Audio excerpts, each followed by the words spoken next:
Neviem, čo na úvod by som mohol povedať, okrem toho, že jeho návšteva sa tiež uskutočnila tu na Slovensku vďaka rozhlasovej spoločnosti TVR Slovakia. Možno, že niektorí počúvate tie kresťanské a kultúrne programy. A dnes večer som rád, že sme mohli Daga taktiež sem pozvať na prednášky, ktoré tu robíme v podstate každý útorok večer, ale nemáme absolútne nič spoločného ani s mormonmi, ktorí niekde tu nám tiež každý útorok sa stretávajú, ani s jehovistami, ani s podobnými, ja poviem, organizáciami. Ale naozaj sa nám jedná len o to, aby sme vždycky analyzovali každú oblasť nášho záujmu realisticky, aby sme boli nároční, aby sme sa nedali naozaj zviesť nejakými predstavami, ktoré nie sú opodstatnené. No už neviem, čo by som iné povedal na úvod. Ešte raz vítam tu medzi nami Daga Raska a táto prednáška je nahrávaná, keby ste mali záujem o kazetky, môžeme vám potom zabezpečiť. Stačí, keď nám necháte na tej malej anketnom lístku poznámku, že máte záujem o kazetku. A taktiež budem rád, ak by ste nám taktiež napísali, čo si myslíte aj o tejto prednáške. Bol by som tiež veľmi rád. Snáď to je asi všetko na úvod a tak už môžeme privítať Daga Raska.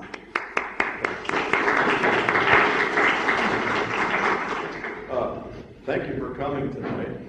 Chcem vám poďakovať, že ste dnes večer prišli na prednášku. If you were here for one of the Mars presentations, this one's going to be very different. Ak ste sa zúčastnili niektorej z mojich prezentácií na tému Človek na ceste na Mars, tak táto prednáška bude predsa len trochu odlišná. What we have to talk about tonight has nothing to do with NASA or my job at all. O čom dnes chceme hovoriť, v skutočnosti nemá po tej oficiálnej stránke nič spoločného s NASA, s riadiacím strediskom v Houstone. And what I say represents my opinion only and not the opinion of NASA. A znovu chcem povedať, že všetky moje názory, ktoré vám tu chcem predložiť, sú moje osobné názory a nemusia reflektovať ani vyjadrovať názor organizácie NASA v Spojených štátoch.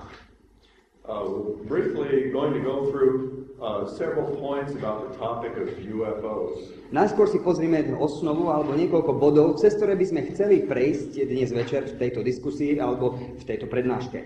We'll talk about the nature of UFO phenomena. Chceme veľa hovoriť o charakteristike, o prírodzenosti alebo prejavoch UFO fenoménu. And as someone who believes the Bible, I will be talking about how we can interpret this phenomenon from a biblical point of view. A osobne skutočne nemôžem utiecť tomu hlbokému osobnému presvedčeniu ako kresťan, že budem musieť sem na túto celú oblasť vrhnúť aj svetlo Biblie. Some of that evidence comes from researchers into UFOs who have no religious affiliation. Veľa dôkazov a dokladov, ktoré vám budem dnes prezentovať, mám vďaka výskumu a vďaka odborníkom, ktorí sa tejto oblasti venujú celý život. But some of their conclusions are very compatible with what we'll be discussing. Ale tie uzávery, ktoré majú títo výskumníci, skutočne sa zhodujú do veľkej miery s charakteristikou z biblického pohľadu na túto tému. Most scientists today do not take UFOs seriously. Väčšina vedcov na Zemi, vieme, nebere UFO vážne. There are a number of reasons for this. A je niekoľko dôvodov, prečo nezaoberajú sa touto oblasťou vážne. To take a serious interest would possibly hurt their reputations as professionals. Jeden z tých dôvodov je, že ich reputácia alebo hodnovernosť ako profesionálnych odborníkov a vedcov by išla dole vodou v tom momente, keby začali nejak propagovať alebo veriť v UFO. And of course, UFOs, if you discuss these, sometimes you're left open to ridicule, as many people who've reported UFOs have experienced. A mnohokrát, jak sa už stalo, úprimní ľudia, ktorí mali stretnutie s UFO, ktorí mali skutočnú reálnu skúsenosť s nimi, ostatní sa im začali potom smiať a mnohokrát sa táto vec utajuje. It has been estimated by several studies that only about 10% of actual sightings get reported because of this fear of ridicule. Výskum ukazuje, že asi len 10% všetkých ľudí, ktorí majú skúsenosť s UFOM, len tých 10% sa odváži o tom podať správu kvôli strachu z posmechu. Tonight's presentation will be much more informal than the ones we've had before. Táto dnešná večerná prezentácia by mohla byť oveľa neformálnejšia než ostatné, ktoré sme mali.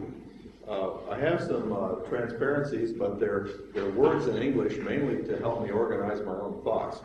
Ja tu mám osnovu, ktorá je síce v angličtine, vám veľa nepoviem mnohým, ale chceme sa zaoberať, can we go through individual points? Yeah. And Joseph will translate these points as I get to them. You can use this one. Okay, that's better.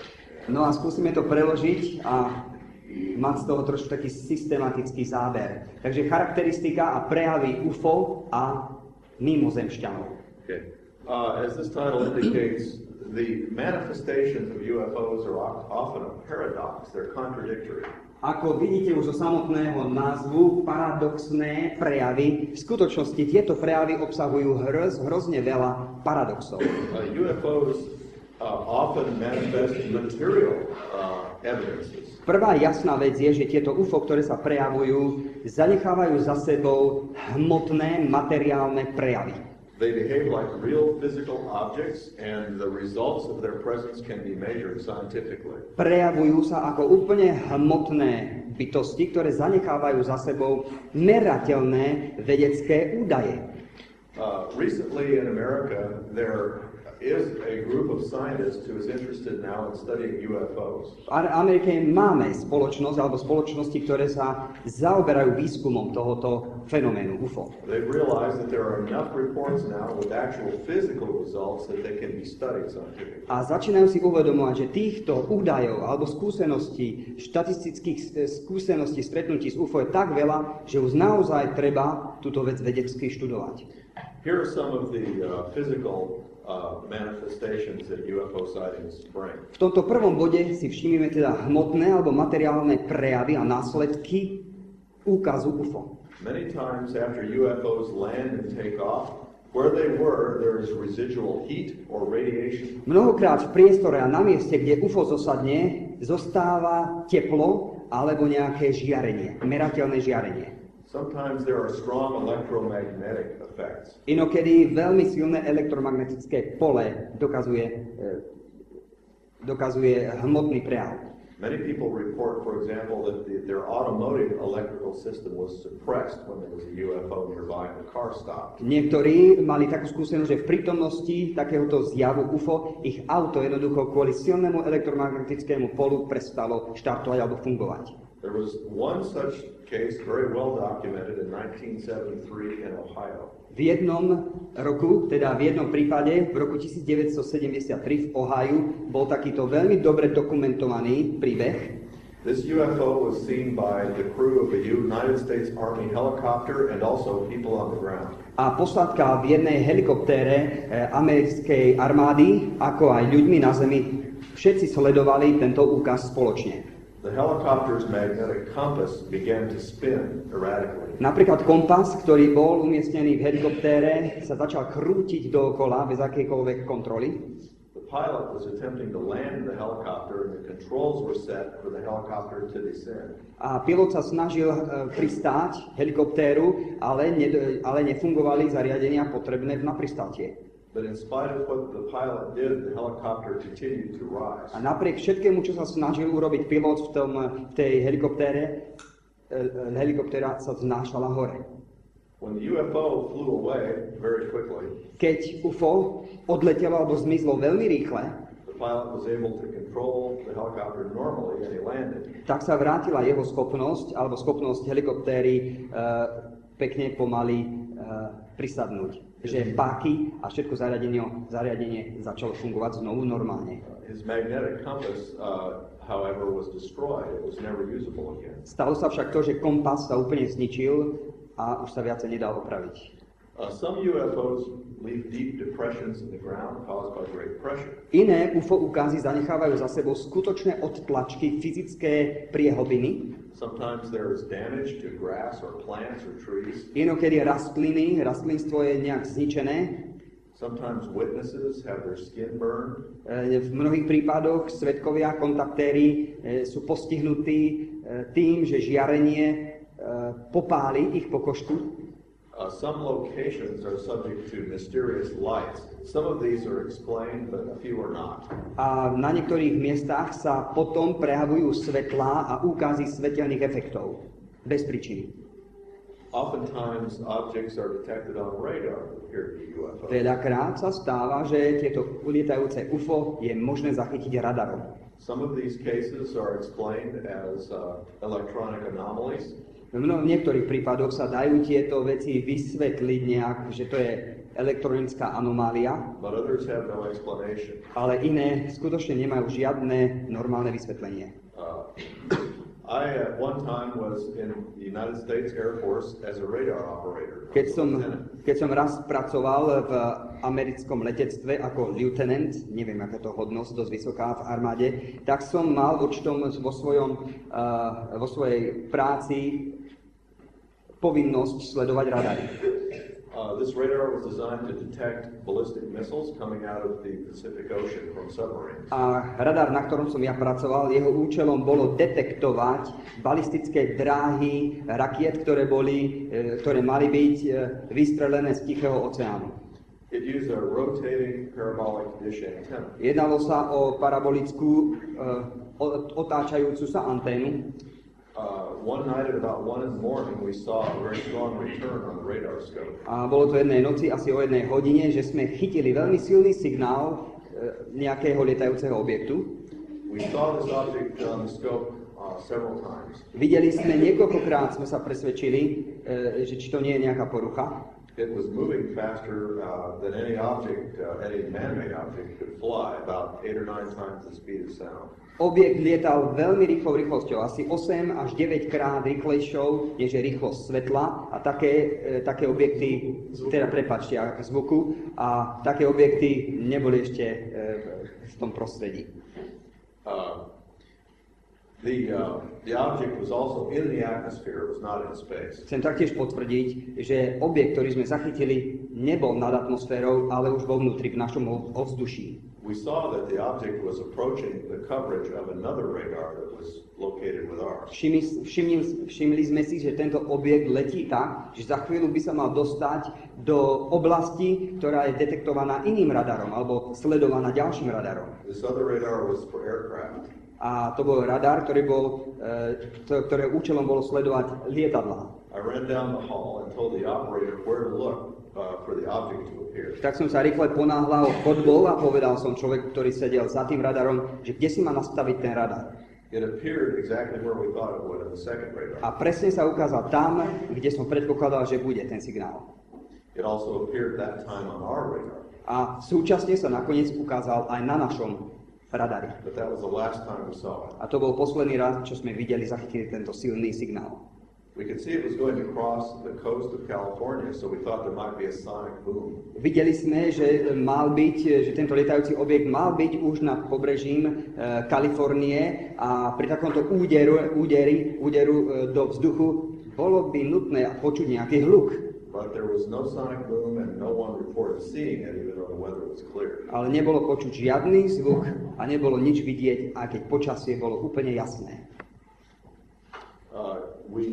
The other radar operated on a different frequency than ours, so it's very unlikely that this was an electronic anomaly. No a druhý radar, ktorý zachytil tento lietajúci objekt, ten pracoval na inej frekvencii, takže sme vylúčili možnosť nejakej elektronickej poruchy. Also, there was a possibility we thought that it might have been a meteorite. Áno, domnievali sme sa, že by to mohol byť meteorit. But for a meteorite, its trajectory had to be ballistic, and this was not. It flew flat like an aircraft. Ale vieme, že každý meteorit má balistickú dráhu, ale tento nemal balistickú, ale absolútnu priamku. That same year, a radar several hundred kilometers from ours of the same type had a similar experience. The same radar? Same type, different location. Podobný radar toho istého typu taktiež zachytil tento istý signál niekoľko mesiacov neskôršie. Neither was ever explained fully. Ani jeden prípad, ani druhý sme nikdy skutočne nedokázali vysvetliť si. Another type of UFO manifestation is immaterial. They behave like phantoms or mirror images. Ďalšie prejavy UFO fenoménu nie sú len hmotného charakteru, ale prejavujú sa akoby fantómy, ako duchovia, akoby nehmotné bytosti.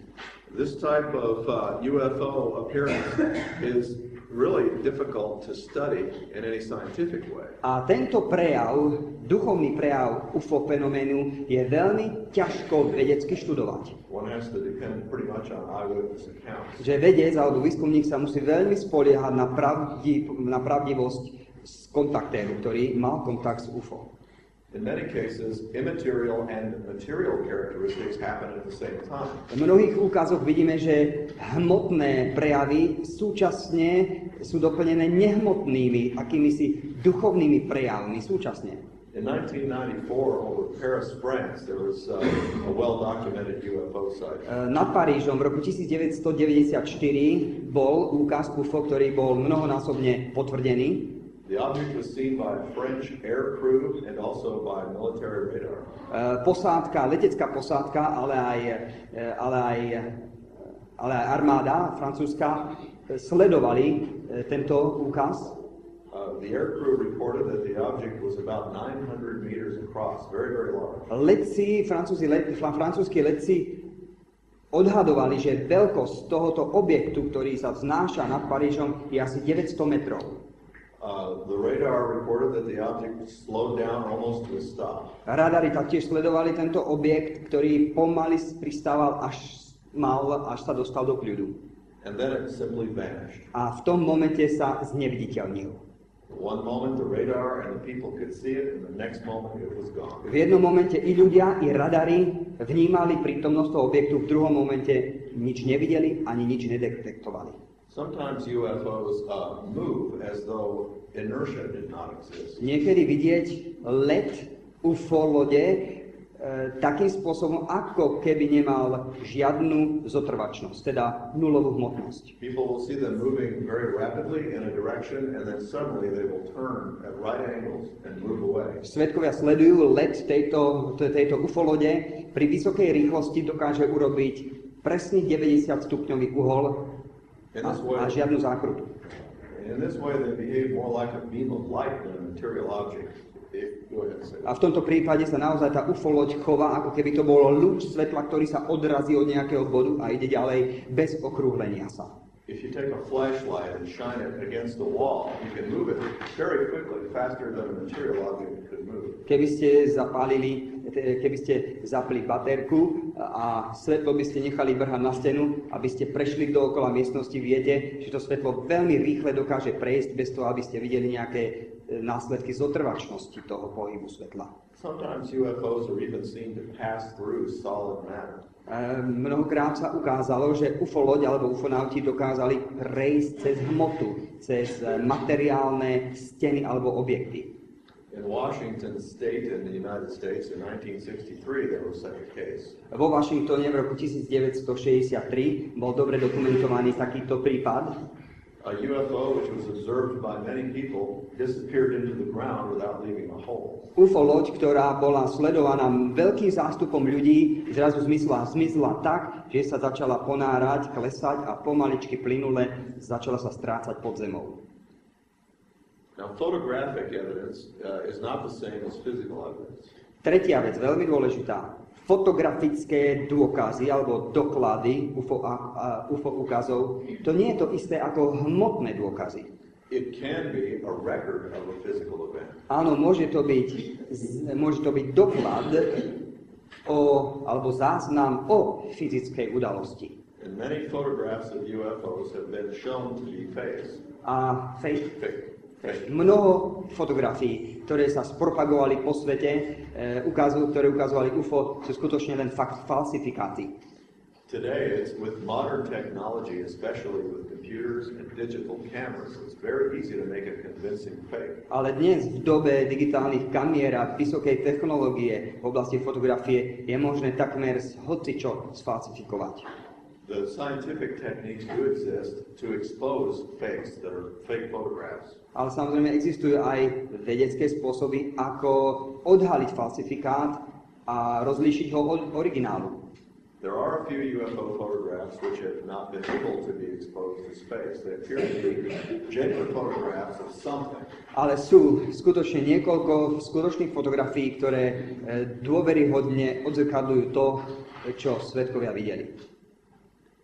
Another type of evidence, of course, is the eyewitness account.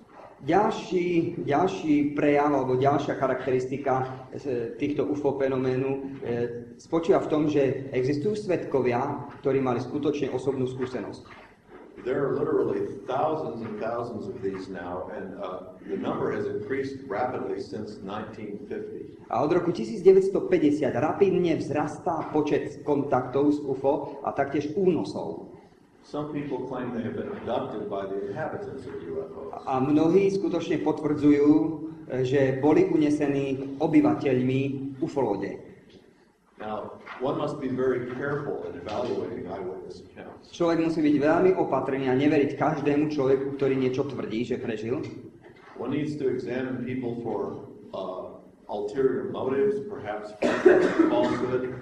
Je veľmi dôležité skutočne toho človeka poznať, zistiť, aké má motívy, že čo vlastne sleduje, či nechce len tak trošku získať pozornosť, alebo podobne. Also, their reputations as being reliable or honest people. Takže sú to ľudia, ktorí by mali mať veľmi dlhý úsek života, ako hodnoverní, museli by byť známi ako pravdiví a pravdovravní ľudia.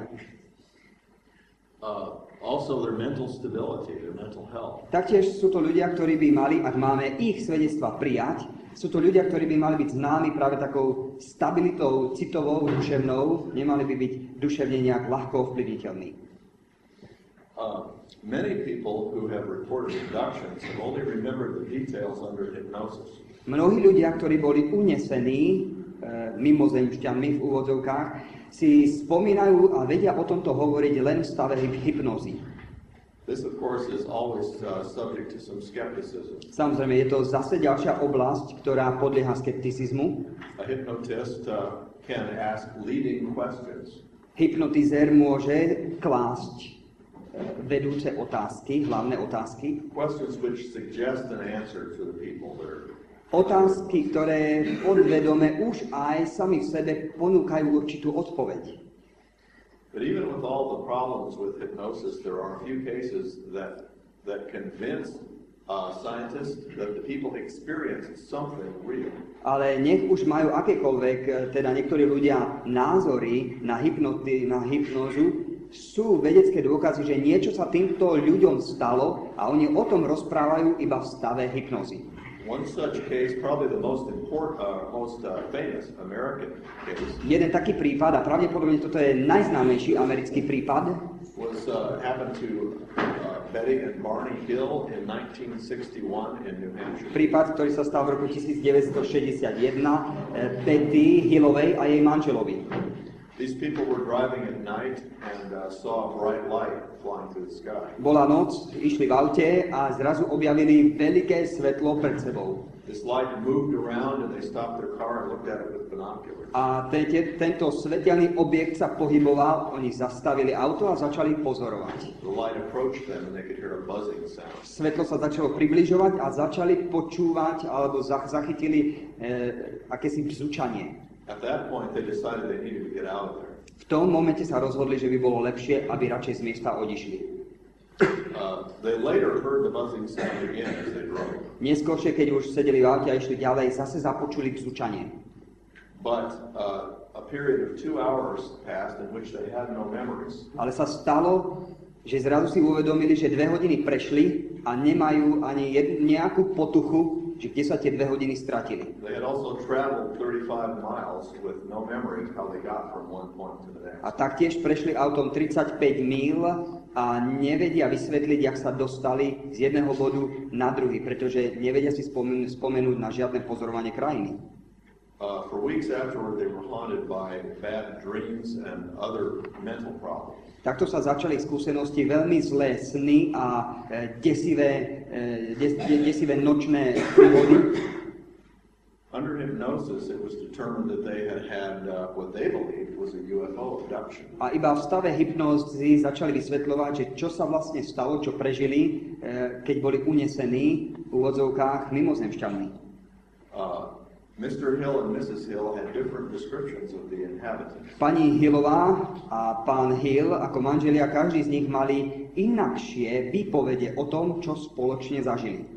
But both were subjected to a medical examination of a very strange type.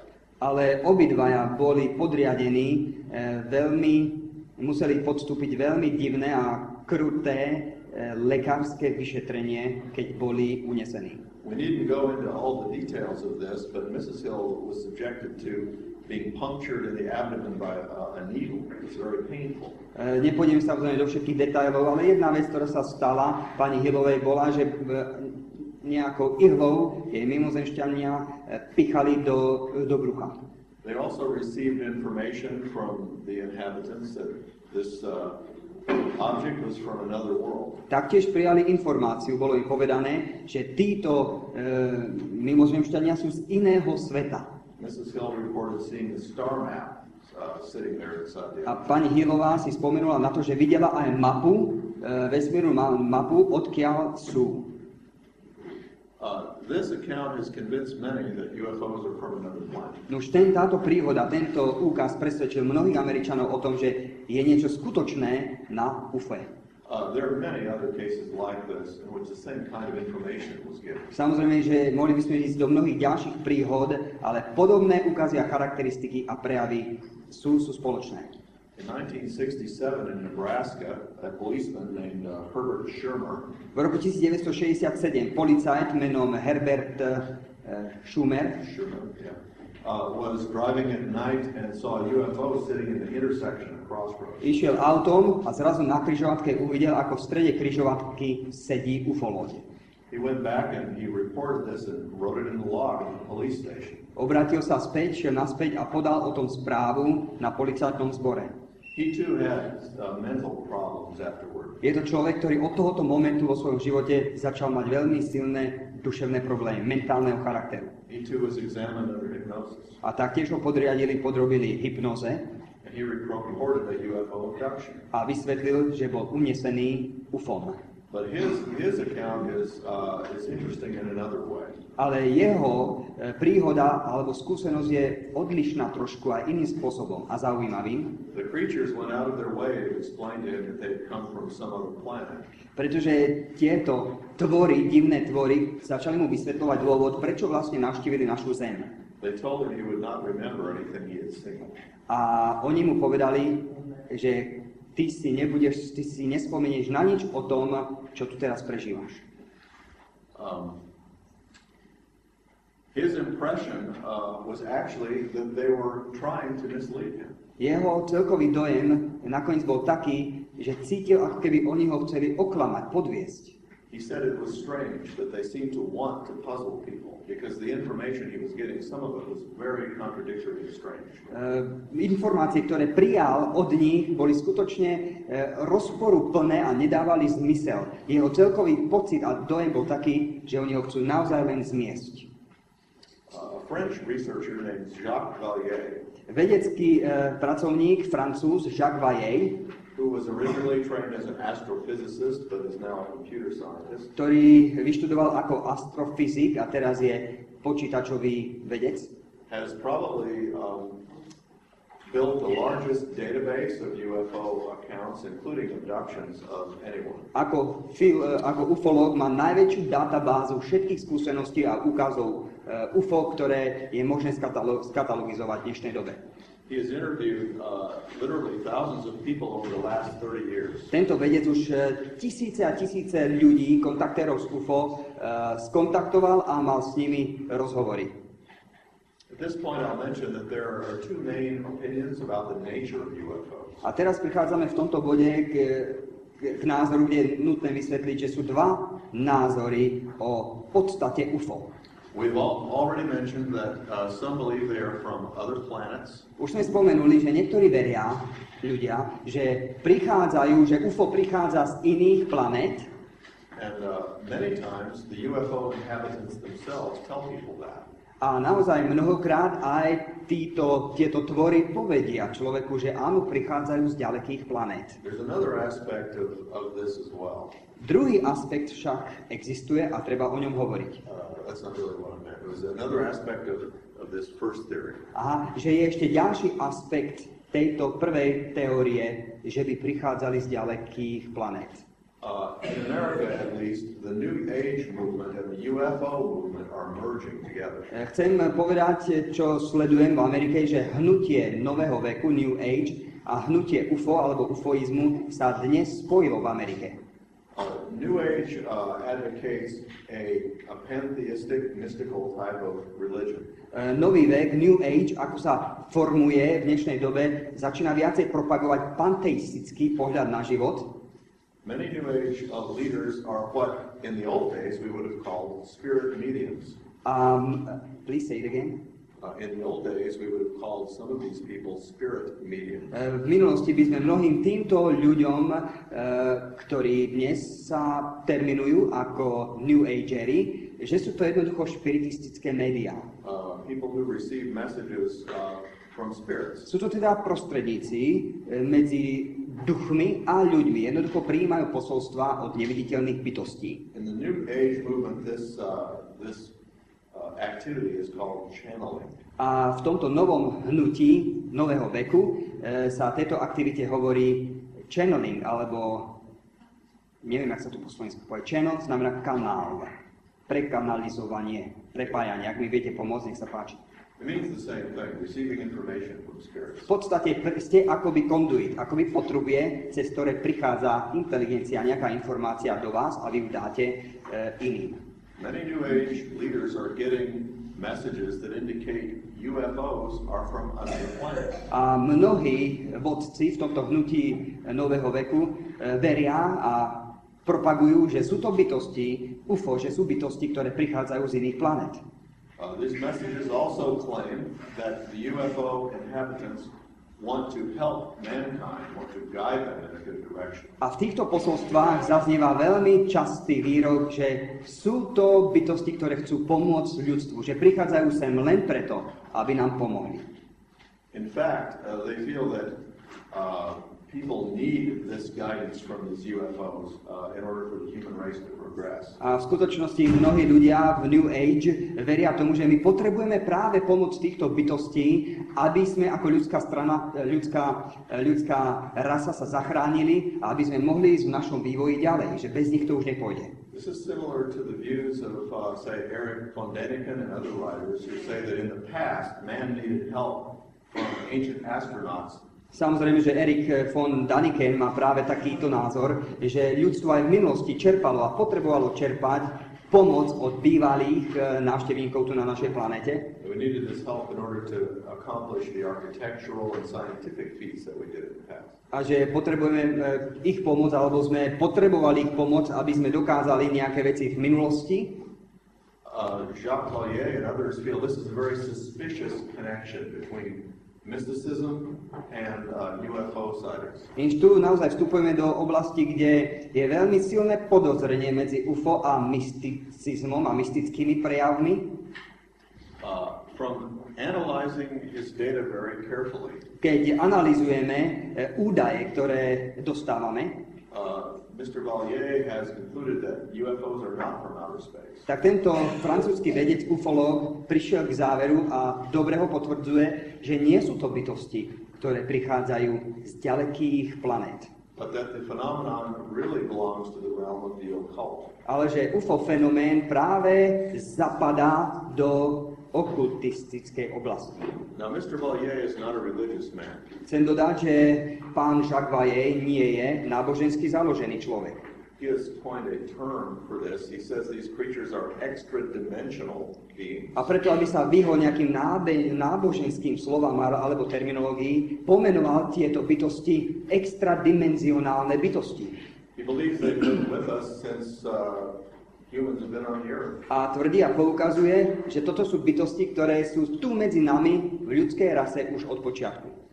He also believes that the UFO beings, for some reason unknown to us, want to deceive us and to change our belief system. A taktiež dokazuje alebo dokladuje, že zámer týchto bytostí, ktoré idú za človekom, nie je pomôcť nám, ale urobiť zmetok, oklamať nás, aj keď on sám ako vedec nevie, prečo majú taký motív. He is also alarmed that they seem to be creating in some people a dependence on them, an expectation that they will save us. Taktiež je veľmi alarmujúci fakt, to hovorí Jacques Vallée, keď vidí, ako mnohí ľudia začínajú byť úplne závislí vo svojom ďalšom živote od priamého kontaktu a pravidelného kontaktu s týmito bytostiami. Vallée has a number of arguments against these things being spaceships. Jacques navrhuje alebo predkladá niekoľko zaujímavých dôkazov, ktoré objavil, ktoré vylúčujú možnosť, že by mohli prichádzať z ďalekých planét. Prepáčte. It would be difficult to do justice to these thoughts in the time we have, but I'll try to explain them briefly.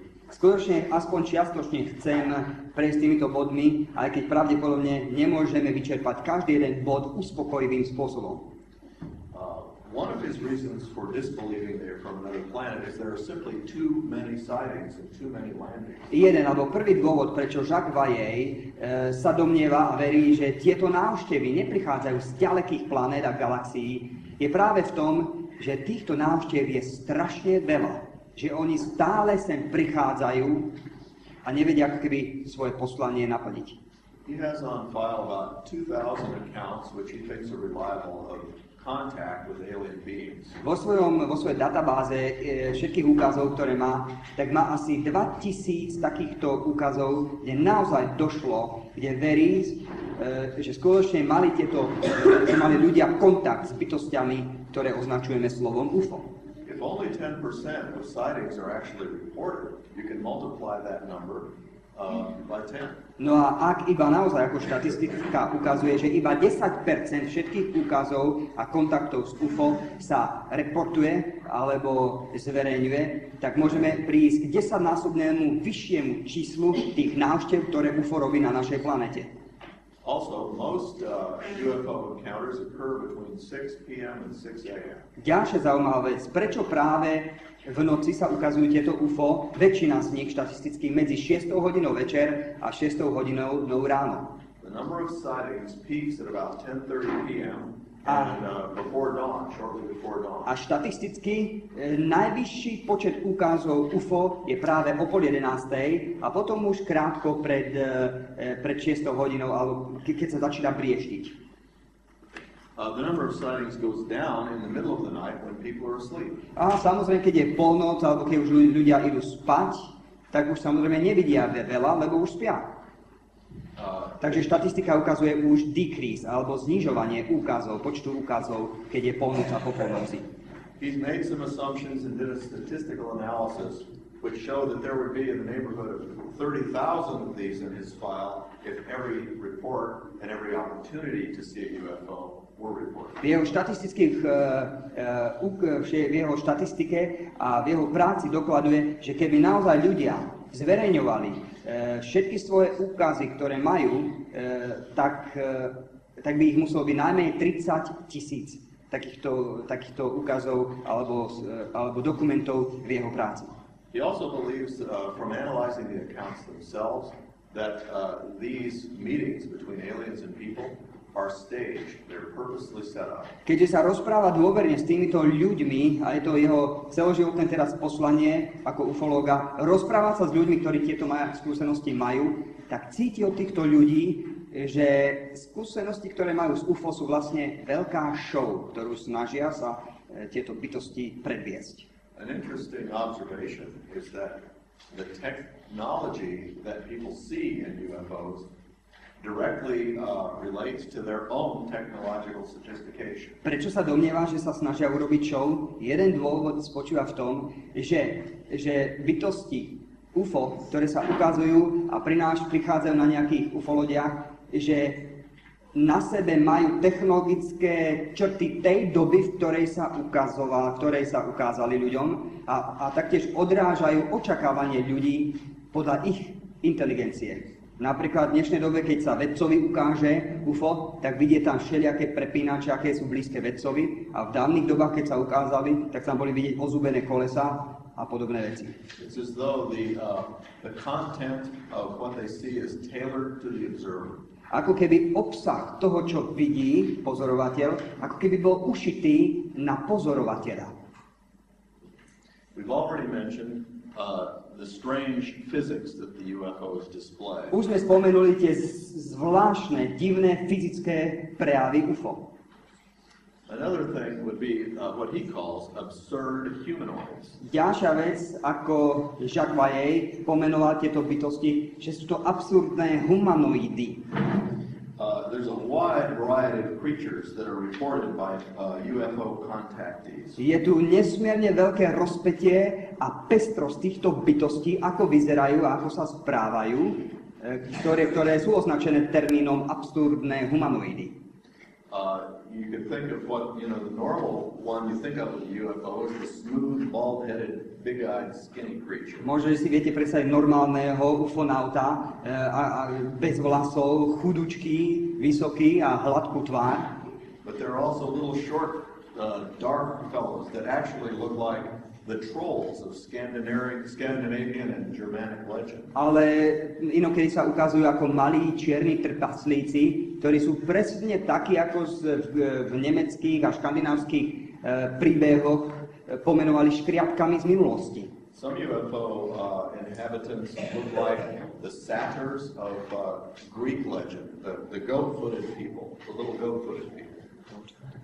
Inokedy sa podobajú na akýchsi kozlov pripomínajúce postavy z gréckych bájok. Some are small and hairy. Inokedy zase sa ukazujú ako veľmi malé, ale strašne chlpaté. Some are giants. Inokedy sú to obrovské postavy.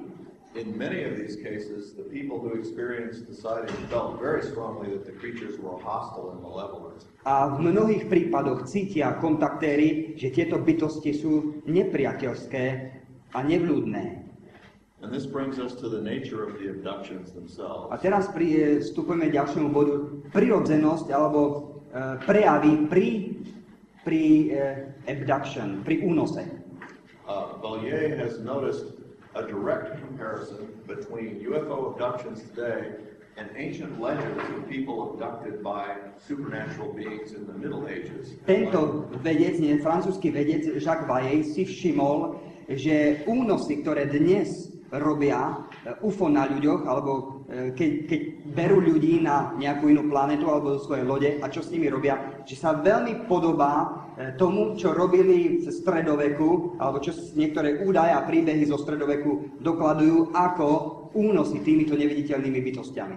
Many of the details of these abductions, especially medical examinations, are very unpleasant. A mnoho detailov, a zvlášť gynekologického alebo lekárskeho charakteru, kedy tieto bytosti prešetrujú pacienta, sú skutočne podobné zo stredoveku ako dnes v moderných príbehoch.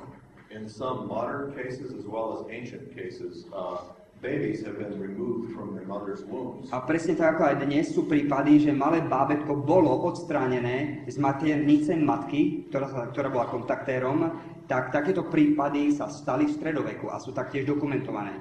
In many cases, the examinations are painful and they rob people of their human dignity. A v mnohých prípadoch tieto lekárske vyšetrenia, ktoré robia na ľuďoch, sú veľmi bolestivé a znižujú, degradujú ľudskú dôstojnosť. And they seem to have no genuine medical purpose. A zdá sa, skutočne inteligentnej bytosti sa zdá, že takéto vyšetrenie nemá normálny význam. People are left with physical scars and mental problems. A tak po tomto kontakte väčšina kontaktérov zostáva poranených, poznačených na celý život, majú duševné jazvy. Okay, we need to go on here a little faster because of the time. Okay.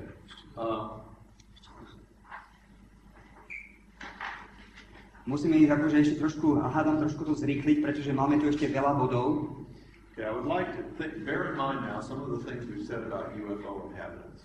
Just think about Prosím vás, buďte trpezliví so mnou, zatiaľ si udržte vo svojej mysli to, čo sme doteraz povedali, od úvodu doteraz. I have some information for you now about the capabilities and nature of angels and demons in the Bible. Chcel by som vám niečo povedať o schopnostiach bytostí, ktoré sú neviditeľné, o ktorých Biblia hovorí od začiatku ľudskej existencie na Zemi. If you were taking notes, it would be good to write down some of these references. Ak si robíte poznámky, tak bolo by dobre, keby ste si zapísali, kde v Biblii, na ktorých miestach takéto úkazy existovali alebo sa zaznamenali.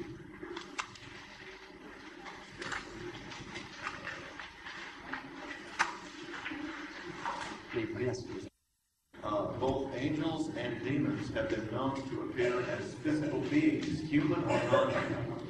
Ideme teda ďalej. V Biblii aj dobrí duchovia a zlí duchovia, anjeli aj démoni vždycky v minulosti sa dokázali zjavovať ľuďom ako úplne hmotné bytosti. Angels visited Abraham in Genesis 18 and they looked perfectly human. Napríklad si môžete prečítať Genesis 18, to je prvá kniha Mojžišova v 18. kapitole. Tam je príbeh o tom, ako anjeli navštívili Abraháma a úplne vyzerali fyzicky. In some UFO accounts, the inhabitants look totally human. A naozaj v niektorých prípadoch, kde sa zjavilo UFO, tak ufonauti vyzerali fyzicky ako normálni ľudia. In Genesis chapter 3, the devil appeared as a serpent. V Genesis 3 vidíme, že Satan, ktorý je duchovnou bytosťou, sa zhmotňuje alebo prejavuje ako had. We know from Revelation 12:9 that Satan is associated with that serpent. A vieme aj zo zjavenia, z knihy Zjavenia 12:9, že Satan má schopnosť sa premieňať na hada, alebo že to prejav je mu blízky. Angels and demons may appear as apparitions and vanish unnaturally. Démoni aj anjeli dokážu sa zjaviť instantne a zmiznúť. About this, but I only picked a couple. Balaam and his donkey saw an angel as an apparition in Numbers 22. Napríklad v 4. knihe Mojžišovej 22, alebo Numeri, tam je príbeh o Balámovi, ktorý išiel na nejakom zvieratku a zjavil sa im anjel a potom zmizol. In the book of Job, chapter 4, Eliphaz reported seeing a spirit. V Jobovi 4. kapitole muž menom Elifáz hororový príbeh o nejakom duchu, ktorý sa zjavil. Both angels and demons can physically afflict. Mesta. Genesis 19. To je v Genesis 19. kapitola, alebo 1. Mojžišova 19. Satan struck Job with boils in Job chapter 2. V knihe Job v 2. kapitole vidíme, že zase moc tejto duchovnej neviditeľnej bytosti Satana, ako dokáže uderiť Joba fyzickými vredmi. Both angels and demons can manipulate the physical world. Ďalší bod, aj anjeli, aj démoni dokážu manipulovať s hmotným svetom. An angel rolled the stone away from Jesus' tomb in Matthew. Napríklad vieme, že dobrý anjel odstránil alebo posunul kameň, ktorý bol na hrobe Pána Ježiša Krista v Matúšovi 28:2. Satan caused a tornado or whirlwind in Job 1:19. A v kontraste zase vidíme Satana, ktorý dokáže ako duch spôsobiť normálne tornádo, tak silnú búrku alebo výchor v Jobovi v 1. kapitole 19, že v dome, ktorý je pod týmto nátlakom, zahynie niekoľko ľudí. Both angels and demons in the Bible have influenced human behavior and decisions. Aj Satan a jeho neviditeľní duchovia, aj anjeli, vidíme, že dokážu zasahovať do intelektuálnej klímy ľudskej rase a vplývať na ich rozhodovacie procesy. The angels persuaded Lot to leave Sodom in Genesis 19. Napríklad v Genesis 19 vidíme, že anjeli dokázali presvedčiť muža menom Lot, aby opustil mesto. Satan motivated the Sabaeans and Chaldeans to attack Job's flocks and his servants. Potom v 1. kapitole Joba vidíme, ako Satan motivoval alebo inšpiroval a vplyval na národy alebo kmene menom Sabeánci a Chaldei, aby zaútočili na Joba. When influencing human beings, angels and demons use different methods. Keď vidíme, a skutočne Biblia dokazuje, že tieto bytosti majú moc vplývať na ľudí, aj na celé skupiny ľudí, Satan operates secretly sometimes and sometimes by deception. Tak pritom vidíme, že dokážu použiť rôzne metódy svojho vplyvu a pôsobenia. What is she saying? Sometimes by deception. A niekedy samozrejme používajú pritom práve podvod. Angels are upfront and open and bring a message from God. Anjeli aj Satan dokážu sa postaviť a povedať, mám posolstvo pre teba priamo od Boha. In both cases, human encounters with angels or demons overwhelm the people involved. V šiestom bode tu máme myšlienku, alebo bod, že ľudské stretnutia s anielmi alebo s démonmi spôsobili úplné ovplyvnenie človeka do takej miery, že bol ovládnutý, dotyčný. The angel Gabriel comes to Daniel in chapter 10. Napríklad archaniel Gabriel ide k Božiemu mužovi Danielovi, Daniel v 10. kapitole. Daniel trembles and loses his strength and can barely stay off the ground. A vidíme vplyv toho aniela na Daniela, že on nedokáže ani stáť poriadne a zlyháva, úplne stráca všetku svoju silu. To je Daniel 10, verše 8 až 11. A 15. verš až 17. In Job, when Eliphaz saw a spirit, his hair stood on end and he was utterly terrified. A v Jobovi 4, verše 12 a 16 vidíme muža menom Elifáz, ktorý pri zjave toho ducha prežil hrozostrašný pocit, ako keby jeho všetky vlasy sa postavili.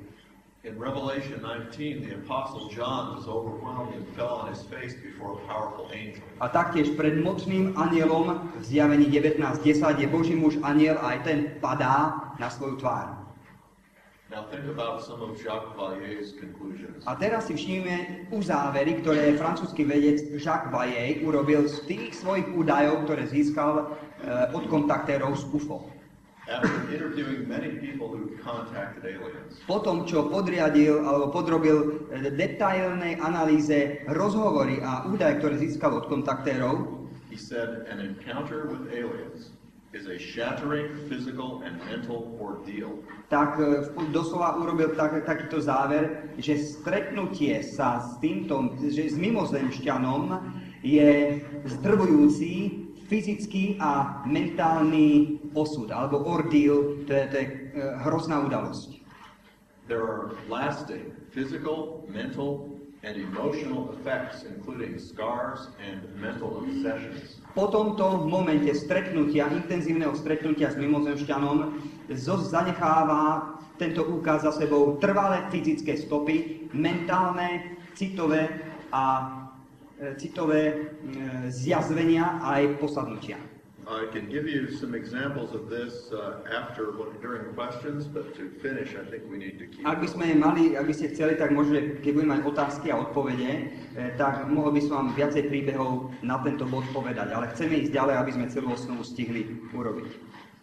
We'll say more here about a contrast, the differences between angels and demons. Ešte by som chceli späť k tým kontrastom, aby sme videli, ako duchovné bytosti sa prejavujú anjeli a démoni, čo je samozrejme témou aj Biblie.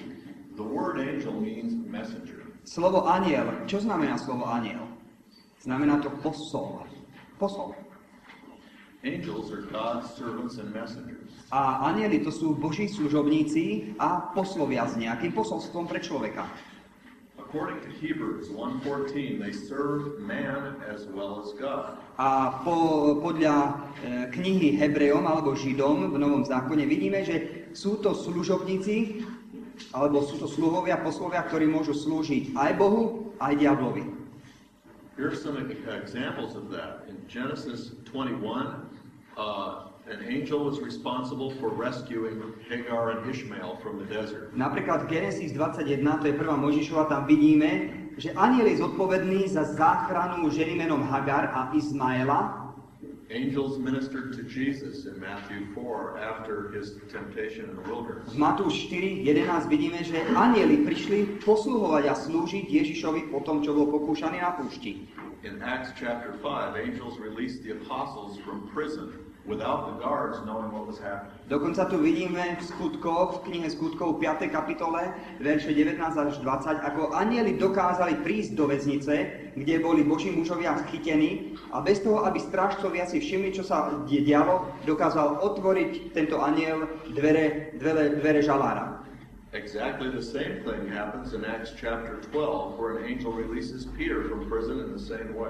A tam vidíme ďalej taký istý príbeh v prípade apoštola Petra, ktorý bol vo väznici, ktorý trpel za svoju kresťanskú vieru a anjel prišiel do väzenia a vyslobodil ho. Skutky 12, verše 7 až 11. Then Daniel in chapter 10, verse 18, remember we said he was overwhelmed and weak and trembling. The angel touched him and restored his strength. A potom niečo vidíme v Danielovi 10:18, ako dotykom dobrý anjel dokázal postaviť Daniela na nohy. Dal mu energiu, silu, aby sa postavil. Angels are associated really with God demonstrating his care and protection over man. A anjeli v Biblii aspoň sú služobníci neviditeľní, ktorí idú k človeku a môžu slúžiť mu a spĺňať Božie zámery dobra pri človeku. And this next point is very important. Tu v ďalšom bode, číslo 2, je to veľmi dôležitý bod. Satan and demons are adversaries of God, angels and men. Satan aj démoni sú protivníci aj Boha, aj anielov, aj človeka. Revelation 12 records a war in heaven between the archangel Michael and the angels and Satan and his demons. Biblia tiež netají o tom, že v Zjavení 12 verše 7 až 9 si čítame o vojne v nebesiach, kde dochádza ku konfliktu medzi týmito dobrými anielmi a zlými démonmi. Že je tam vojna doslova. Daniel chapter 10 again, you see a struggle between angels and demons. V Danielovi 10 zase vidíme zápas, ktorý je medzi anielmi a démonmi. Gabriel was prevented from bringing his message to Daniel in a short time because an angel called the Prince of Persia fought against him. Boží aniel, alebo archaniel Gabriel je poslaný na pomoc človeku a zlí démoni ho snažia zastaviť v jeho ceste a zdržať ho, aby neprišiel pomôcť dobrému človeku. He was only able to prevail when he got help from the archangel Michael. Až keď prišiel na pomoc archaniel Michal, tak až vtedy naozaj došlo k víťazstvu a pomoc sa k Danielovi dostala. V 10. kapitole verše 13 a potom 20 a 21. In 1 Peter chapter 5 we are told that the devil is our adversary who wishes to destroy us. No a apoštol Peter napísal vo svojom prvom liste, kapitola 5, verše 8-9, že diabol je náš protivník. In Ephesians chapter 6, we're told that we wrestle not against a human adversary, but against principalities, powers, angelic forces, fallen angelic forces. A v Efežanom, alebo v liste Efeským, 6. kapitole, verše 10 až 13, máme, dá sa povedať, že katalóg tých všetkých duchovných hierarchií, ktoré sú nepriateľské voči človeku a treba sa proti ním brániť.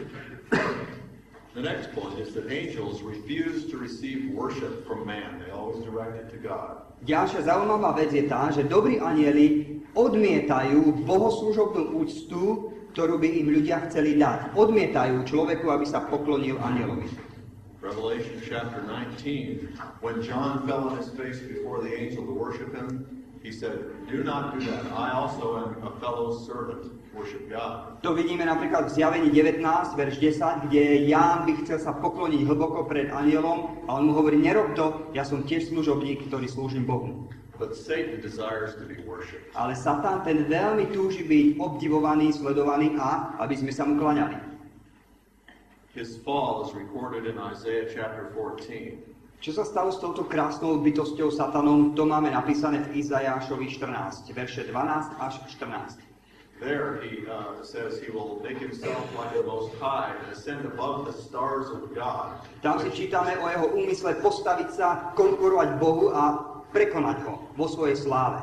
In many Old Testament passages, stars are symbolic of angels. A tam si o ňom čítame aj ako o hviezde, že bude ako hviezda. Nuž, mnohokrát slovo hviezda v Biblii znamená práve anjel. In Matthew chapter 4, verses 8 through 10, V Matúšovi 4, verše 8 až 10, we see Satan ask Jesus to fall and worship him. Tam vidíme, že si dovoluje táto neviditeľná bytosť Satan ísť aj zaútočiť na Pána Ježiša Krista a povedať mu, aby sa mu poklonil. Tak veľmi túži potom, aby sa mu kláňali ľudia. The Bible calls Satan and demons liars and deceivers of men. Biblia pomenovala Satana aj démonov klamárov a podvodníkov ľudí. Satan is called the father of lies in John chapter 8. V Jánovi 8 vidíme ho ako Satana, ako otca lži. Revelation 12 says he deceives the whole earth. V Zjavení 12 vidíme, že on je ten, ktorý zvádza celú zem.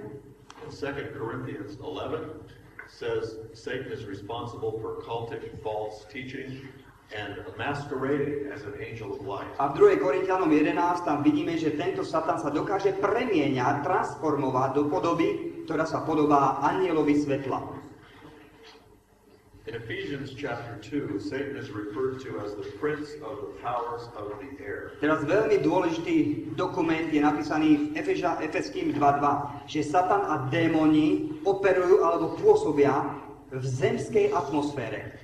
It is an interesting fact that no UFO has ever been sighted outside the Earth's atmosphere. A toto je skutočne dôveryhodný fakt, že ešte nikdy sa neukázalo UFO na ceste na našu Zem z ponad atmosféry. Že by prichádzalo z ďalekých diaľov nášho vesmíru alebo z inej planety. Vždycky sa už len v našom ovzduší ukazuje úkaz UFO. It's important to note at this point Je veľmi dôležité si poznamenať v tomto momente alebo v tomto bode, that in the Bible, Jesus is the only one who always has power over every other spiritual authority. že jediná bytosť, ktorá existuje, jediný duch, ktorý pôsobí a je inteligentný a ktorý má moc nad všetkými mocami duchovnými, aj fyzickými, aj neviditeľnými, je Ježiš. He is never helpless before these creatures. Keď vidíme ho v konfrontácii s týmito bytostiami, nikdy nie je slabý alebo bezmocný. However, in UFO abductions and also in ordinary demon possession Avšak v únosoch UFO, ktoré sú dobre dokumentované, ako aj v prípadoch určitého posadnutia, the people are completely helpless and terrified. vidíme, že ľudia sa dostávajú do stavu úplnej bezmocnosti a sú obeťami hrôzy. So you can see where I'm leading with all of this. Takže aj vidíte teda, kam som došiel s týmito bodmi. I agree with Valier that Ja súhlasím s francúzským ufologom Jacques Vallée, I agree with him that the UFOs are not from outer space. že sú to reálne bytosti, ale nie sú z ďalekých civilizácií. If by extra-dimensional beings we mean spiritual beings, I also agree with him there too. A ak extradimenzionálne bytosti, ktoré podľa jeho výskumu a podľa ľudí hodnoverných existujú, pokiaľ ich môžeme pomenovať ako bytosti z iného rozmeru, tak verím, že sú to práve tieto bytosti, o ktorých hovorí Biblia. I wish we had had more time to look into the connection between New Age and UFOs a little more. Možno, že by sme mohli viacej, škoda, že nemáme viacej času na to, aby sme viacej videli to spojenie medzi hnutím New Age a UFO. Many New Age leaders have completely radical and unusual interpretations of the Bible. Mnohí vodcovia v hnutí UFO majú veľmi radikálne a divné interpretácie, čo sa týka Biblie samotnej. These interpretations do not stand up under biblical scholarship. A akékoľvek logické a dôsledné postoje k štúdiu Biblie vyvracajú ich názory. In conclusion, I'd like to say that we must be careful not to develop an unhealthy interest in UFOs. No už na záver chcel by som povedať, že nie je dobré mať nezdravý záujem a angažovanie sa v tejto oblasti. And along with that, a person should never become involved in occultic activities. A spolu s týmto ruka v ruke nikdy nie je dobré, keď sa človek začína angažovať v okultných praktikách alebo obradoch. At this point, I'd like to open it for discussion and questions. Rád by som otvoril teraz na ďalších niekoľko minút, alebo do 8 máme tu povolené byť, na otázky a odpovede, ak máte záujem niečo povedať. Kľudne, tam sedí v štvrtej rade aj náš jeden milý priateľ, ktorý sa volá, ešte aj nevie, že o ňom hovoríme asi. Volá sa Chance Rushing. Nech sa páči. A on nám možno, že taktiež môže pomôcť v diskusii. My brain is tired. I forgot what I was going to say. No, už som chcel povedať niečo vám a vidíte, už môj mozog je od tých prednášok aj dnes, aj niekoľkokrát za deň už unavený. Možno, že si spomeniem za chvíľočku. Takže ak máte otázku, nech sa páči. Takže z vášho pohľadu na vašej prednášky mám to chápať tak, že podľa vášho presvedčenia neexistujú inakšie civilizácie mimo tejto, ktorá je na Zemi. According to your interpretation and understanding, should we also understand that there's no other civilizations in a faraway space planet? Aj keď pripúšťate, že sledovania týchto úkazov, týchto nevysvetliteľných kreslící a zanechovaných zadeklarových kosmických civilizácií, že sú reálne. Tu sú druhú časť, ešte raz povedzte, prosím. Že sú reálne, mapovateľné tieto návštevy tých tzv. UFO. Že dá sa ich sledovať, zanechávajú zmenu elektromagnetického prostredia a tak ďalej. Do you still believe that they really are from this space, only here around the Earth, in spite of all the material manifestations they leave behind? Oh, yeah, I believe. Let me get to the first question. Najskôr tú prvú otázku. Okay.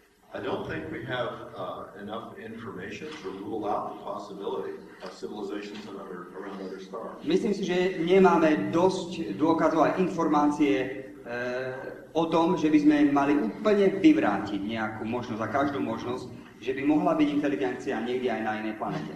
To nemôžeme vyvrátiť. I don't think the Bible addresses that. Zatiaľ neviem, že by Biblia na túto otázku jasne odpovedala, ja aspoň neviem zatiaľ.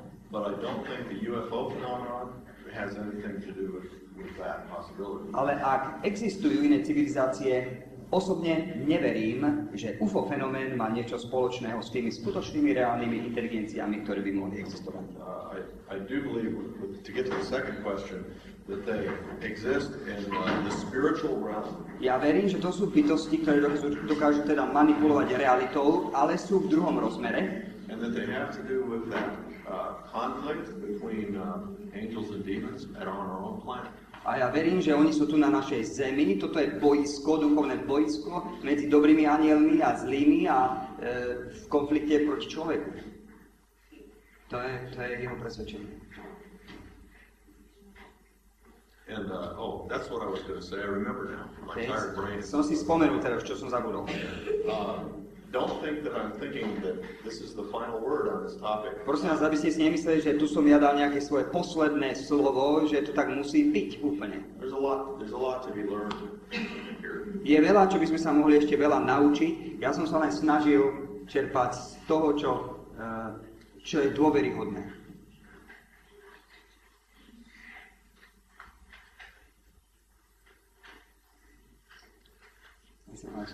A keď uchádzate z tohto prostredia a robíte pri tom vesmírnom stredisku, určite máte aj nejaké vyššie informácie, ako taká, ktoré existuje. Working at NASA, probably. Že údajne NASA má v dispozícii jakýsi vrah z Nového Mexika z roku 1960, kedy tam spadlo, že keď si UFO, že to teraz skúmajú. Takže otázka je, že či NASA v skutočnosti má nejaké pozostatky po tej havárii UFO. Does NASA or American government have some wreckage of some UFO ship from Mexico some time ago, maybe 30 years ago? The story is that it came from New Mexico, Roswell, New Mexico, 1947. Áno, je to z roku 1947 z Roswellu, z Nového Mexika, v Spojených štátoch. We don't have any UFO wreckage, to my knowledge, and people always accuse me because... Podľa mojich najlepších poznatkov, mojej pamäte a pozorovania nemáme absolútne žiadne hmatateľné dôkazy, nejaké, čo si povie, wreckage, nejakú rozbitú ani UFO lodi, ani pozostatky UFO lode. And believe me, if we had that kind of technology, if these were really spaceships, we'd be building some for our use ourselves. Verte mi, že keby sme mali niečo také, tak by sme urobili všetko preto, aby sme dokázali podľa nich aj stavať naše rakety, aby boli efektívnejšie. One thing about that I should mention about New Mexico and some other places within the United States where there were a lot of UFO sightings. Colorado and other places. Jedna vec, ktorú chcem veľmi dôležitú spomenúť teraz, taktiež nielen Nové Mexiko, ale aj Colorado, veľmi dôležitá. Yeah, there are many UFO sightings there, but also a great deal of occultic activity. Že súčasne v tomto teritóriu je tak veľa týchto úkazov viacej než inde, že z hodou okolností je tam aj viacej okultnej činnosti. Že čím viacej je okultná činnosť v teritóriu, tak tým viacej je aj úkazov UFO. And along with that, there's actually a UFO tourist industry there. Dokonca je z toho veľký biznis v Amerike, je to turistika, kam ľudia chodia a pozerajú sa na miesto, kde pristalo UFO. People come from all over the world to buy photographs and t-shirts and all kinds of Ľudia prichádzajú z celého sveta, kupujú si trička a s UFOm a podobné veci, je z toho dobrý biznis. Určite on nič netají, pretože aké by boli motívy pre utajovanie takéto veci. S tým by sa Američanci, ja si myslím osobne, veľmi píšili, hneď by išli na bubon. Pochválili by sa pred všetkými národami, že čo majú a čo iní nemajú. Oni sú veľmi pyšní ľudia, podľa mňa. Tvrdí ľudia. On rozumie asi, čo hovorí. Americans are proud people, they will show what they have. That's a good point, yeah. Good point. Ale je to tak, pravda.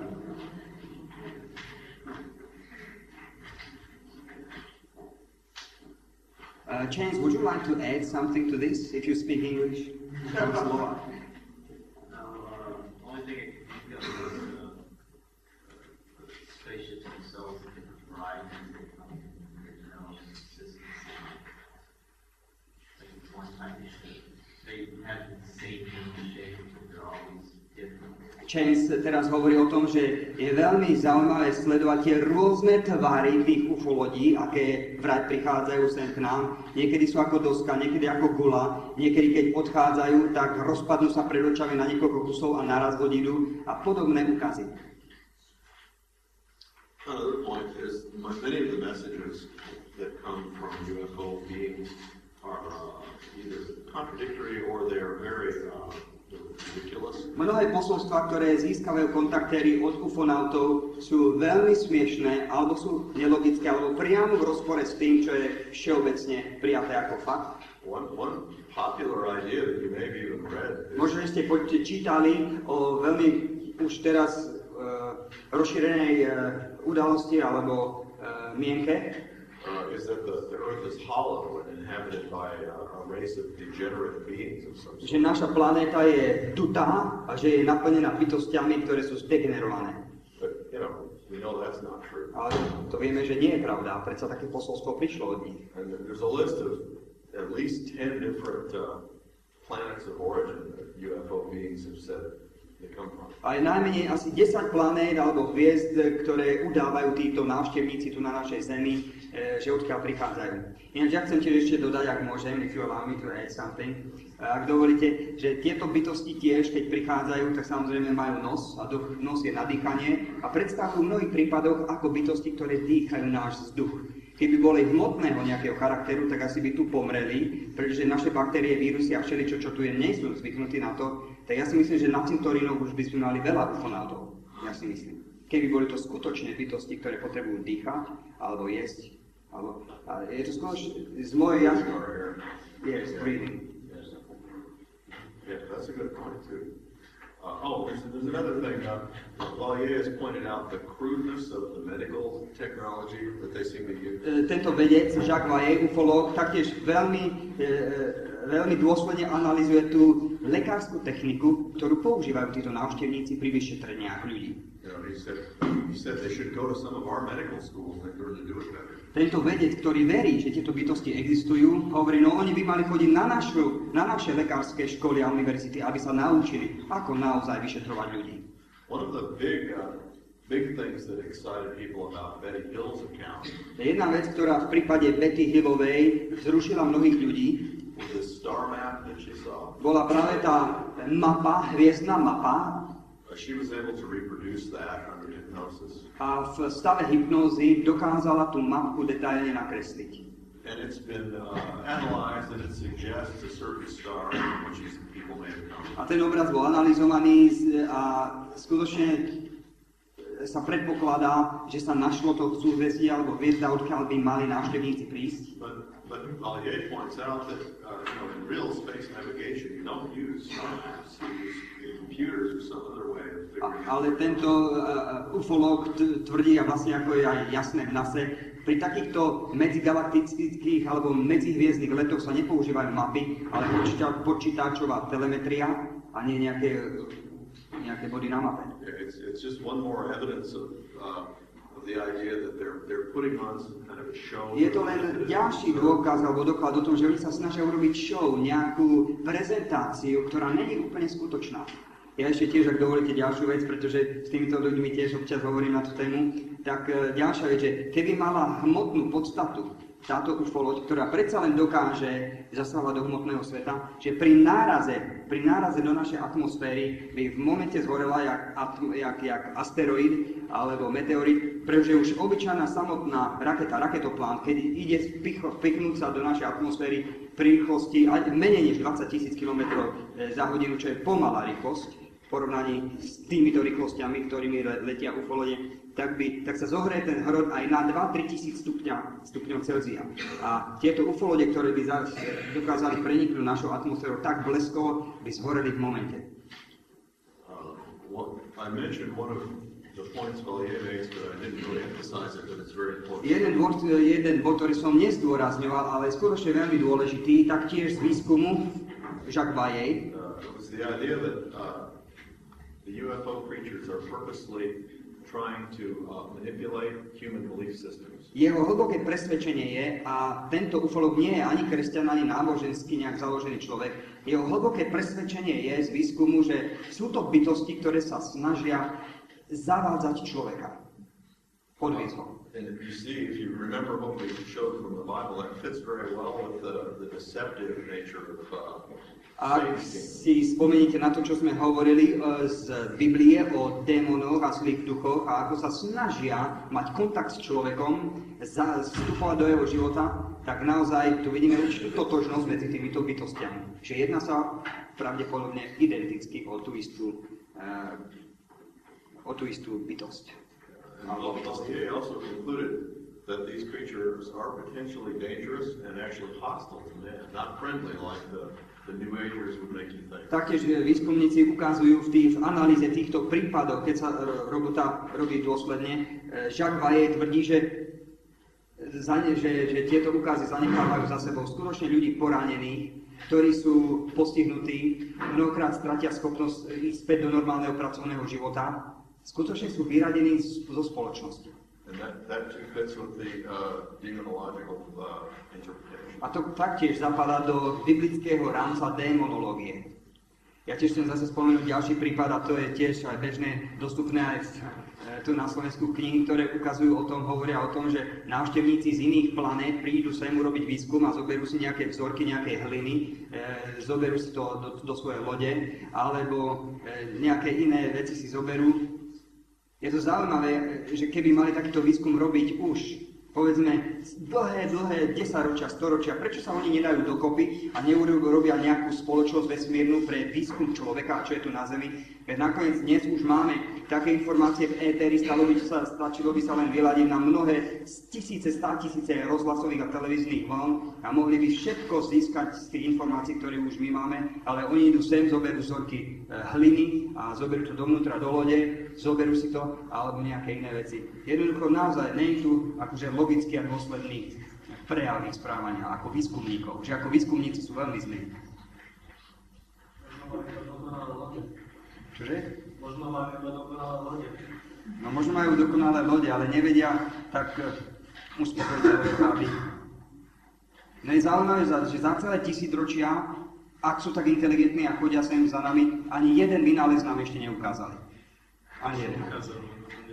Aha, ukázali, no o tom nevieme.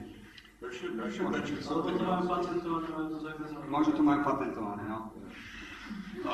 Many places in the Bible, especially the book of Deuteronomy, V 5. knihe Mojžišovej Biblii si čítame Deuteronomy 12, 16, and especially chapter 18. 12, 18 a 19 kapitoly, Yeah, 16 also. 16. kapitola tiež. Humans are forbidden to worship the stars or practice astrology. Že to je veľmi dôležité pre kresťanov. Že kresťanom Biblia zakazuje akékoľvek veštenie a vyhľadávanie kontaktov s týmito duchovnými bytostiami. Dovolávanie sa, dopytovanie duchov. Alebo iné úkazy okultného charakteru. To je v 5. knihe Mojžišovej 18. 18. kapitola. It's an injunction against any form of occultism. Almost everything is listed. Skoro každá forma okultistických aktivít a prejavov je tá spomenutá. Nech sa páči.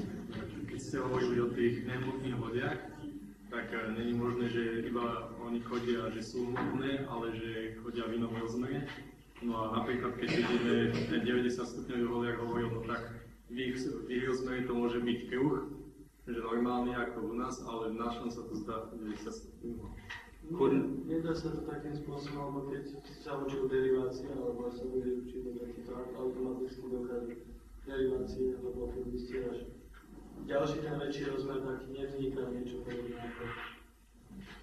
ako kocka. No už to je nejaká iná priamka, ktorá sa jednoducho priamka je prvý rozmer, druhý rozmer plochu, tretí rozmer priestor a tak ďalej môže jednotlivé typy, ktoré už sa nedajú charakterizovať v našom priestore. Ale pani vysvetlené, čo by si videl v druhom rozmeri. Jak by sa to odrazilo, keby to videl? Nie, lebo keď ste niečo sledovať drobný, tak môžeš usledovať na okolo rozmeru. Ako potom usledovať okolo rozmeru, že jednoducho sú v treťom rozmere nemôže chápať okolo rozmeru, lebo my nemáme iba trojrozmer. Ty nemôžeš vnímať štvorrozmer. Kdežto trojrozmerné a dvojrozmerné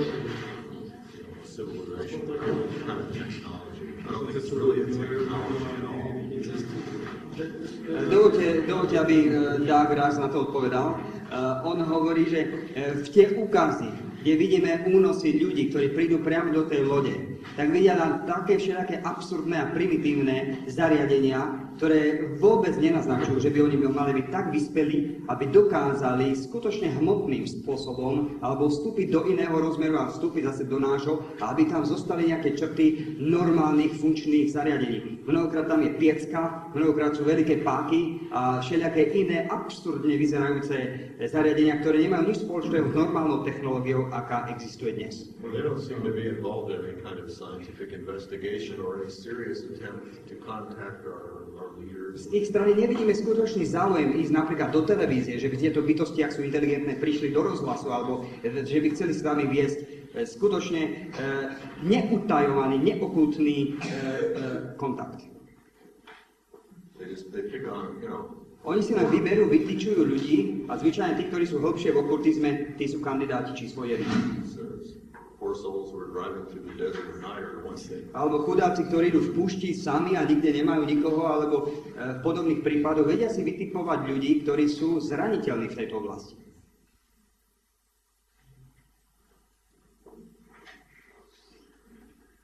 Nech sa páči.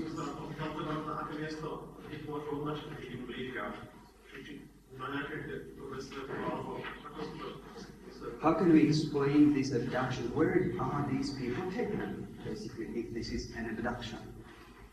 I really can't answer that. It's the really unusual ones are where the people never come back. There have been a few of those too. Sú veľmi úžasné dokumenty alebo prípady, kde naozaj boli unesení ľudia a už sa nikdy viacej nevrátili. Bez stopy zmizli. But I don't know what happens to people who are abducted and then return. I just don't think anybody. Sám rozumiete, skutočne nerozumieme tomu, ani vedci, ktorí sa touto vecou zaoberajú, nevedia. I tieto fyzické, hmotné bytosti ako ľudia, keď sú unesení, kde sú? Neviem. Whitley Strieber's case is probably a good example. Whitley Strieber, to je muž, ktorý mal podobný kontakt dovolím, you want to say that example? Yeah, I guess briefly. Say. Think that would be good. Yeah, briefly. Okay. This is a man, he's an American writer from New York. Jeden americký spisovateľ z New Yorku, Whitley Strieber sa volá. Today, he writes a lot about UFOs because of his own experience. A dnes, vďaka jeho kontaktu s UFO, píše veľa kníh o tomto. Interestingly, Strieber agrees with Vanier. He does not think they're from outer space. Je veľmi zaujímavé, že aj tento spisovateľ, autor Strieber, súhlasí s francúzským vedcom Jacques Vanier, že nie sú to bytosti, ktoré prichádzajú z ďalekých civilizácií, ale sú tu, v inom rozmere. And although Strieber is a very intelligent man, he's also has occult involvements too. A napriek tomu, že tento Whitley Strieber je človek vysoko inteligentný, angažuje sa v okultizme súčasne. The first thing that happened to him occurred when he was in a mountain cabin with his family on vacation. Jeho prvá skúsenosť sa stala vtedy, keď bol na chate v horách spolu so svojou rodinou. He was in his bed and some little creatures entered the room and carried him away. Bol v posteli a prišli tieto také malé postavičky, trpaslíci a zobrali ho a nesli ho preč z postele. He did not believe this was a dream. A on neveril, že by to mohol byť sen. And later there was a scar where they had punctured him behind the ear. A neskôršie bolo vidieť na jeho tele jazvy po zásahoch do jeho tela, za uchom a inde. But he suffered one of these cases of the obnoxious medical exam. Ale on taktiež bol podriadený týmto nelogickým, absurdným procesom fyzického vyšetrenia týmito ufonautami. They rendered him completely helpless, and he was very angry at what was happening to him. A bol veľmi rozčúlený v stave, keď bol vyšetrovaný, pretože bol v stave úplnej bezmocnosti a oni si s ním robili úplne čo chcú. Many things he saw during this time made absolutely no logical sense. Veľa vecí, ktoré videl a pozoroval vo svojom únose, nedávali žiadny logický význam. The main effect was to terrify him. A jediný efekt, jedno vysvetlenie, ktoré videl, bolo to, že ich úmysel je ho jednoducho nastrašiť, terorizovať ho. After he was returned, he really wondered what it was that had happened to him. A keď sa vrátil späť, tak skutočne si dával otázku, čo to vlastne bolo za skúsenosť, čo sa s ním dialo, kde to bolo. He had no idea where he was when all this happened. Ani on sám nevie, kde vlastne bol, kde bol odnesený, keď sa mu to všetko udialo. He got in touch with other people who had had similar experiences to try to make sense of his experience. Začal sa potom spájať s ľuďmi, ktorí mali podobné skúsenosti v Amerike, aby dokázali spoločne vyluštiť túto záhadu, kde vlastne boli a čo sa s nimi vlastne dialo. But he could not make any logical sense or find a good pattern to what was occurring. Ale nemohol nájsť, objaviť žiadne logické vysvetlenie, že kde boli zobratí. He finally decided he would intentionally try to seek out these creatures that had abducted him the first time. Nakoniec sa rozhodol, že úplne vedome pôjde hľadať, snažiť sa o kontakt s týmito bytostiami, ktoré ho na počiatku uniesli. He returned to the mountain where this happened. Vrátil sa späť na tú chatu, kde mal ten počiatočný zážitok. While driving at night, he saw a more traditional UFO. The first time there was no evidence of a UFO. A zakiaľ prichádzal autom, tak videl UFO na ceste. A v prvý raz, keď bol unesený, vtedy nevidel žiadny UFO. He got out of the car and went to this UFO, and the creatures were waiting for him, expecting him. Vyšiel z auta a už tie bytosti vykročili z UFO lode a už ho privítali. And I might interject, I don't know how much of this to believe myself. A ja chcem teraz dodať, že ja osobne neviem, ako spoľahlivá je táto informácia a jeho vlastné údaje, ktoré ponúkol. It does sound incredible. Ale je to až neuveriteľné. Among the things he found out there, he challenged them. He was a little bit angry with them. Ale medzi vecami, ktoré objavil alebo zistil a on bol nahnevaný na nich, tak snažil mať útočivý charakter na nich, proti ním. They mocked him and told him they were not going to let him know what their true identity was. Tak sa mu vysmievali a rozprávali mu, tebe za žiadnu cenu neprezradíme, kto my vlastne sme.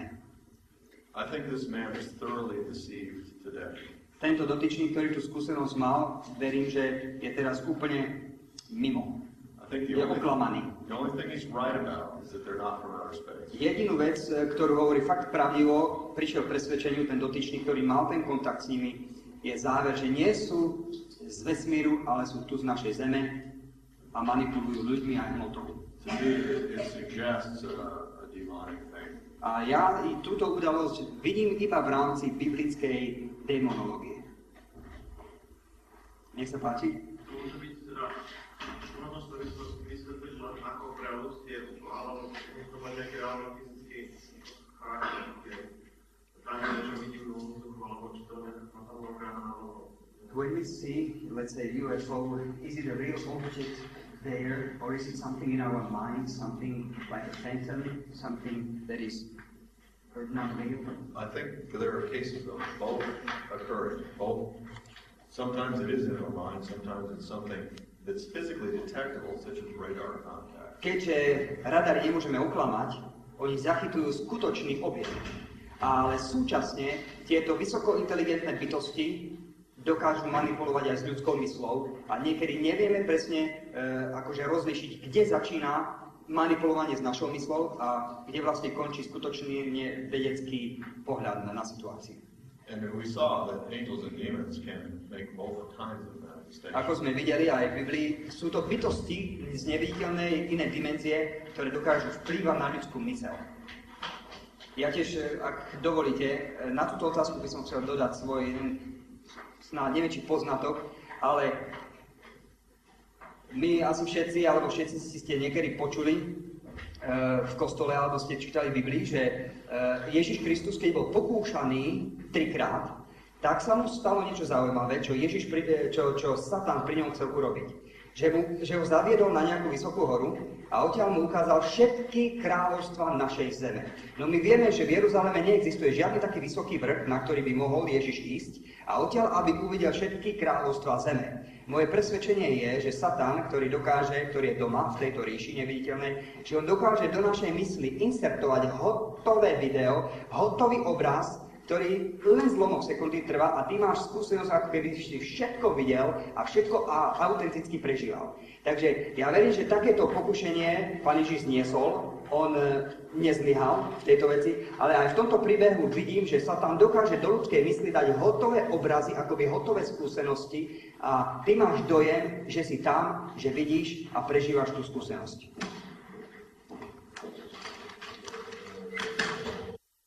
Hovoríme, a jeho miliardy spoločníkov, to sú fakt veľkí šéfovia, po ľudsky hovorím, ale stále sú, jak povedal Doug Rask, slabší ako muž menom Ježiš, ktorý dokázal si poradiť s každým problémom v tej dobe, keď on tu chodil po zemi. A dokáže určite aj dnes. Say what? A čo tie únosy, ktoré sú mimo fyzického tela? That's totally unmistakably in the realm of the occult. Out-of-body experience, that's something that's been done for centuries by people involved in witchcraft. Už to, že niekedy človek dokáže prejsť, nie fyzicky, ale vo svojom astrálnom tele alebo v inakšom na iné miesta, už to je samozrejme stále ten istý kontext okultizmu. Is that what you were talking Na about? to by si myslel? I think Jack Valier has recorded several experiences where people were abducted out of body and their bodies just stayed on earth. Oh, The spirit was taken by the aliens and shown around. Yeah, I think that's insane. Jacques Valier dokumentuje taktiež prípady, kde ľudské telo, akože toho uneseného, zostalo tu a tieto bytosti zobrali iba jeho dušu na nejaké miesto a ukazovali týmto uneseným dušiam, kde sú a podobné veci. I know it's very strange. Je to veľmi divné, samozrejme, všetko. To hear people who are educated and normal people talking about this kind of